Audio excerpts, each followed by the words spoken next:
What happens when the person you've always idolized reveals a side so shocking it shatters your world in a single night? For Emily, that question wasn't hypothetical. It was the night her sister, Clara, the golden child of their family for 28 years, unraveled in a way no one saw coming. Emily had spent her life in Clara's shadow, always the quieter, less dazzling sister, but she never resented it. Clara was the sun, and Emily was content to be the moon, reflecting her light. Until the birthday cake incident. Until everything changed. Emily and Clara grew up in a small town where their parents' pride in Clara was the stuff of legend. Clara, with her radiant smile and effortless charm, was the daughter who could do no wrong. She aced every exam, won every talent show, and had a laugh that made strangers feel like family. Emily, 2 years older, was the dependable one, organizing family dinners, helping with homework, and cheering Clara on. She loved her sister fiercely, even when their parents' eyes lingered on Clara's trophies while Emily's quiet efforts went unnoticed. It was just how things were. Now, at 32, Emily had built a life she cherished. She married Tom, a kind-hearted man who taught high school history and made her laugh until her sides ached. They lived in a cozy house with a garden Emily tended with care, and their life was simple but full.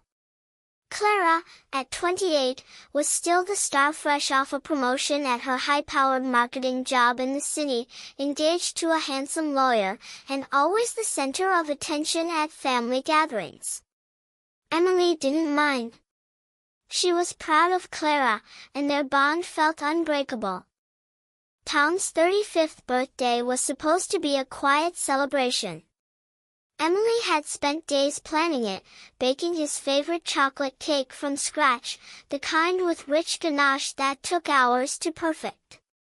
Clara was in town for the weekend, and Emily was thrilled to have her there. The sisters laughed as they set the table, Clara teasing Emily about her domestic goddess skills. Tom's friends filled the house with warmth, and the evening was perfect until it wasn't. Halfway through the night, Emily noticed the cake was missing a massive chunk. Not a polite slice, but a jagged, greedy scoop, as if someone had attacked it with a spoon. She scanned the room, confused, until her eyes landed on Clara, sitting alone in the kitchen, her face streaked with mascara, a spoon in her hand, and half the cake gone. "Clara, what the hell?" Emily whispered, trying to keep her voice low. Clara's eyes flashed with something Emily had never seen before: anger, raw and unfiltered. "What, Emily? It's just cake. Why do you always make everything such a big deal?" Her voice was sharp, cutting through the hum of the party. Emily froze. This wasn't the Clara she knew, the one who could charm a room with a smile. This was someone else. The room went quiet as guests turned to look. Tom, sensing the tension, stepped in, his voice gentle. "Hey, it's okay. We've got plenty of dessert." But Clara wasn't done. She stood, her chair scraping the floor, and let out a laugh that was more snarl than joy. "Oh, perfect!" Tom to the rescue. "You're so perfect, aren't you? Both of you, with your perfect little life." She flung the spoon onto the counter, and it clattered against the ruined cake. Emily's heart pounded.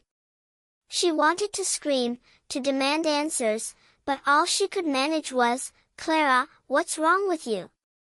Clara's face crumpled, and for a moment, Emily thought she might cry. Instead, she grabbed her purse and stormed out, leaving the door slamming in her wake. The party limped on, but the joy was gone. Emily spent the rest of the night cleaning up, her mind racing. What had just happened? The next morning, Emily drove to Clara's hotel, determined to understand. Clara opened the door, her eyes red but defiant. "I don't want to talk," she said, but Emily pushed past her, sitting on the edge of the bed. "Clara, you owe me an explanation. That wasn't you last night." Clara's silence stretched on, heavy and suffocating, until she finally spoke. "I'm tired, Emily. Tired of being perfect.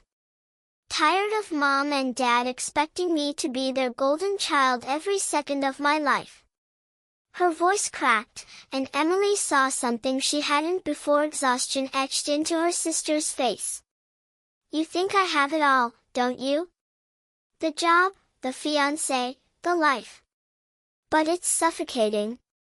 I can't breathe." Emily's chest tightened. She'd never considered that Clara's golden halo might feel like a noose. But before she could respond, Clara dropped the bombshell. "And I'm not engaged anymore. I broke it off last week. I didn't tell anyone because I couldn't stand the disappointment in Mom's eyes again." Emily's mind reeled. Clara, the untouchable, had been carrying this alone? That's when the twist came, in the form of a knock at the door. It was Mia, Clara's coworker, a quiet woman Emily had met only once. Mia's presence was unexpected, and her nervous glance at Clara made Emily's stomach twist.